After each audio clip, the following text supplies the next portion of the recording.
საგაზაფხულო სამუშაოების ფარგლებში გორის მუნიციპალიტეტის კეთილმოწყობის სააგენტომ ქალაქის მასშტაბით სხვადასხვა სახის სამუშაოები დაიწყო. არსებულ სკვერებსა და სხვა დასასვენებელ სივრცეებში ინფრასტრუქტურის განახლება მიმდინარეობს. იცვლება დაზიანებული ინვენტარი, მათ შორის სკამების, დეკორატიული ურნების, ლამპიონების ამოსვლა განახლება, სტადიონებზე დაზიანებული ღობეების აღდგენა. ასევე ქალაქში სხვადასხვა მონაკვეთზე ახალი ბოძკინტების მონტაჟი და არსებულის განახლება. იღებება მოაჯირები და სხვა. კეთილმოწყობის სააგენტო კიდევ ერთხელ მოუწოდებს მოსახლეობას, რომ გაუფრთხილდნენ და ერთად იზრუნონ ქალაქზე.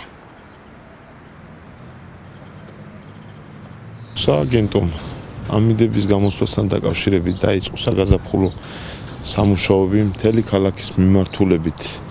მოხდება ხეების გასხლა, შემდგომ შეკირვა მოხდება. ამ ეტაპისთვის შეკირვის სამუშაოები მიმდინარეობს ახალბაღის ტერიტორიაზე. დავიწყოთ უკვე პირველადი თიბები ტერიტორიისა. ასევე სამშენებლოს და განათების განყოფილებამ დაიწყეს სკვერებში ინვენტარის აღდგენა, განათების აღდგენა, რადგან უკვე ამინდებიდან გამომდინარე მოსახლეობა გამოდის უკვე სკვერებში.